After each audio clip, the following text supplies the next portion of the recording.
Fala seus loucos, suas loucas, tudo bom com vocês? Bem-vindos de volta a mais um vídeo do canal aí. Galera, hoje é dia de jogo importante, né? Vida ou morte pro Corinthians. Vamos falar um pouquinho aí sobre Corinthians e Atlético Paranaense, a expectativa pro jogo. Falar também sobre a cara de pau do presidente da CBF. Falar sobre a Esportes da Sorte, que obteve todas as documentações que ela precisava aí para poder operar no Brasil, né? E vamos trocar um pouquinho de ideia sobre esses assuntos aí, beleza? Bom, galera, para começar, vamos começar pelo presidente da CBF, meu.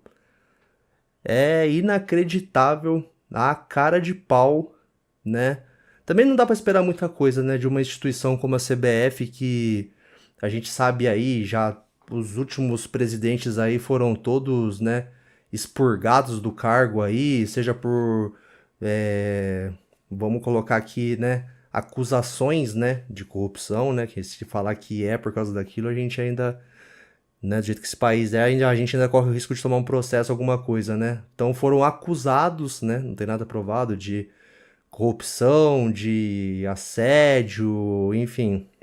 O que a gente vai esperar de uma instituição dessa, né? Até o próprio atual presidente, né?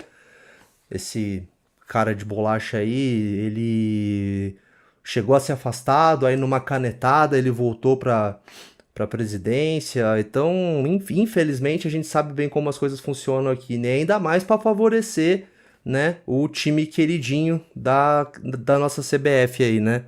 E o que aconteceu, galera? Ele deu uma entrevista ontem e ele teve a pachorra de falar, né? Vou até dar uma lida aqui para vocês. Ó, olha as palavras dele. Essa parte de competições é tocada pela diretoria de competições. A partir do momento que houve as notificações da Conmebol com relação à data, o Júlio Avelar e o departamento de competições falaram com todos os clubes. Beleza, falou com todos os clubes. Mas assim, a partir do momento que teve dois que se posicionaram a favor e dois contra, você já não tem um acordo aí, né? Então, assim, a decisão final ficou por conta da CBF, não teve nada a ver com o que os clubes gostariam, né? Então, se é assim, pra que conversar com os clubes, né? O Corinthians e o Vasco foram contra essa decisão aí. Inclusive, galera, eu tô lembrando de uma coisa aqui, né, que eu nem falei no começo do vídeo que eu ia falar, mas tô lembrando agora aqui. Eu vi umas conversas aí quando, né, os flamenguistas, enfim, alguns torcedores usantes, né, quiseram usar um argumento que de que em 2015 o Corinthians pediu troca de data também, né? Que o Corinthians estava com alguns jogadores convocados, se eu não me engano, era o Renato Augusto, o Gil e o Fagner, se não me falha a memória agora. Ah, que o Corinthians também pediu troca de data, não sei o quê. Só que, na época, o Corinthians era o mandante do jogo. Primeiro fato. Segundo, a troca de data beneficiaria os dois times, que eram Corinthians e Vasco, tá? E o Vasco também tinha jogadores convocados que iam poder jogar esse jogo. Então o Corinthians, sim, não fez algo em benefício próprio, fez em benefício do espetáculo, para que o jogo, os dois times pudessem jogar com os times completos e, né, proporcionar um espetáculo com os melhores atletas ali disponíveis para quem fosse assistir o jogo. E agora a gente viu que não foi isso, né? Foi basicamente o Corinthians teve que vai jogar o jogo de hoje contra o Atlético com jogadores recém-retornados da data FIFA, né? O Romero provavelmente vai poder jogar só o segundo tempo, né? E o José Martínez acho que vai entrar jogando, né? E o Flamengo vai ter todos os jogadores disponíveis para jogar no domingo, enfim. Mas independente de. Talvez o argumento da CBF vai ser esse, né? Que fez para favorecer o espetáculo, que aí o Flamengo também vai estar com o time completo, vai ser um jogo mais bonito de se ver, com todos os atletas em campo. Só que o regulamento diz quem poderia solicitar a troca da data é o mandante, no caso o Corinthians. Como foi em 2015, o Corinthians era o mandante. E agora o Corinthians também é o mandante e a CBF alterou assim mesmo e que se dane, entendeu? Então, desculpa a furada aí, né? Mas continuar vendo aqui. Mesmo sabendo que a CBF tem a prerrogativa por conta do Regulamento Geral de Competições, por conta do Estatuto, da própria Constituição Federal, ela gosta de ouvir e ouviu os quatro clubes e definiu pela situação. Mesmo tendo dois a favor e dois contra, foi o que eu falei agora há pouco, né? Temos os filiados sempre como parceiros, né? Dependendo do interesse, né? Nossa, cara, eu tô com. Ai. A CBF jamais vai litigar contra afiliados, sei. Ela pode não litigar contra, mas a favor de um a gente sabe que ela vai muito a favor, né? Respeita o posicionamento de cada um, mas ela também tem a sua posição em relação àquilo que é o melhor para o futebol brasileiro, de uma forma que seja imparcial, assim como aconteceu. Cara, não dá.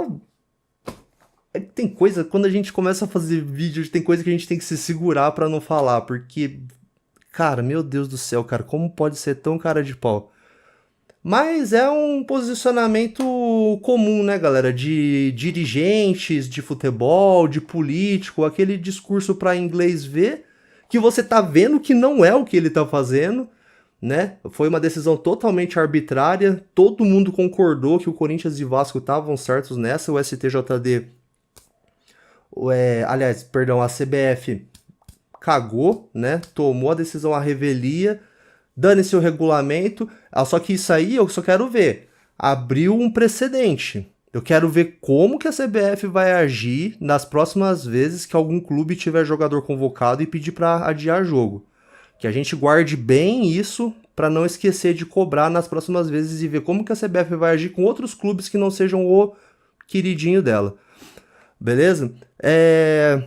Bom, sobre esse assunto, acho que é isso, cara. Nossa, cara, dá uma raiva muito grande, cara. Eu tô torcendo, acho que mais do que eu torceria normalmente já pelo Corinthians, pro Corinthians eliminar o Flamengo no domingo pra... Sabe aquela vitória que tem um gostinho a mais, assim, cara? Eu tô torcendo muito por isso, cara. Bom, a gente teve uma notícia positiva aí ontem à noite, né? A patrocinadora do Corinthians entrou na lista das patrocinadoras permitidas pelo governo aí de operar aqui no Brasil, né? Isso foi uma notícia boa, galera. Assim, tem dois lados. A gente sabe que o Corinthians é uma marca, apesar de todos os problemas que ele está atravessando e tal, que a nova gestão está tentando sanar, né? Apesar dos erros dela também, mas eu também vejo bastante acerto nessa gestão comparado com as gestões anteriores. A gente sabe que o Corinthians, apesar de todos esses problemas, ele é um canhão de mídia, cara, né? Então, que marca que não quer se associar ao Corinthians? Então, já tava saindo aí no noticiário que já tinham outras empresas interessadas em assumir, né, esse lugar da Esportes da Sorte, caso ela não conseguisse toda a documentação necessária. Só que, assim, galera, eu fiquei feliz dela ter conseguido, porque você querendo ou não, por mais que a gente saiba que, por exemplo, não seria uma coisa que seria culpa do Corinthians, né? Seria uma coisa extra Corinthians, né? Seria lá da patrocinadora com o governo de não ter conseguido o que ela precisava para operar. Pros rivais, pra mídia que gosta de descer o pau no Corinthians, ia ser sempre aquele negócio, ah lá, tá vendo? Mais um patrocinador que saiu do Corinthians. Ou a conversa ia ser essa, com certeza, entendeu? Então essa notícia aí traz um grande alívio, questão do próprio Memphis Depay, tinha muita gente aí, né, questionando como o Corinthians ia pagar o salário, então agora tá tudo tranquilo, o Esporte da Sorte conseguiu todas as papeladas necessárias para operar em território nacional, que antes ela tava com aquela liminar lá do Rio de Janeiro pela Loterge, né, que ela podia operar só lá no Rio de Janeiro, então agora estamos sossegados quanto a isso, uma ótima notícia aí, às vésperas de um jogo tão importante, né. E por falar em jogo importante, hoje tem o Corinthians e Atlético Paranaense. Jogo de vida ou morte, o Corinthians não pode pensar em outro resultado a não ser a vitória, né? E a gente vai dar uma olhadinha aqui, deixa eu colocar aqui na tela para vocês.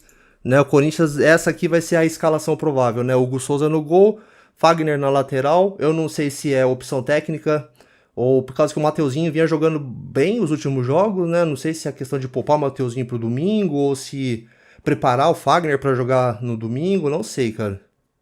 Mas enfim, o Kaká, André Ramalho, Matheus Bidu, que evoluiu muito, né? Galera que, né, muita gente queria a saída dele. Obviamente, se viesse um outro lateral, tipo o nível de um Guilherme Arana da vida, aí, nossa, sonho. Eu gosto muito daquele moleque, eu queria que ele voltasse pro Corinthians. Daquelas comemorações dele no Allianz lá, eu não esqueço, cara. Mas se não vem um lateral desse nível, né, de um Guilherme Arana da vida, dentro dos laterais que a gente tem hoje, o Matheus Bidu tá jogando muito mais do que o Hugo, isso é inegável. Ele, né, teve perseverança, persistiu ali, conseguiu reconquistar o bom futebol, né. Aí o José Martins voltou da data FIFA, vai jogar. Breno Bidon, Carrilho, Garro, Memphis Depay e Yuri Alberto.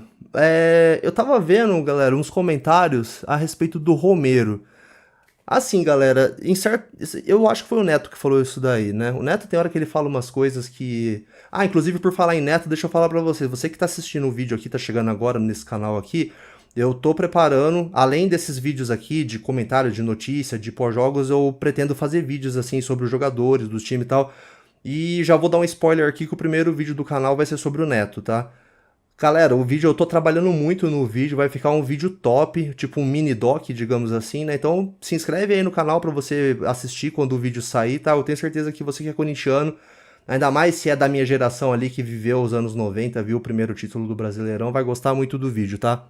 Mas o Neto tava falando sobre o Romero, e apesar do Neto falar algumas coisas que eu não concordo muito, mas nisso aí tem hora que eu concordo muito que, cara, sempre sobra pro Romero, cara. O Romero pode fazer o que for, né? Ele é artilheiro da arena, a gente já é cansado de saber disso, mas a gente sabe que o Romero é aquele jogador que não é craque, mas ele tem uma coisa ali com o Corinthians que em momentos decisivos ele cresce demais.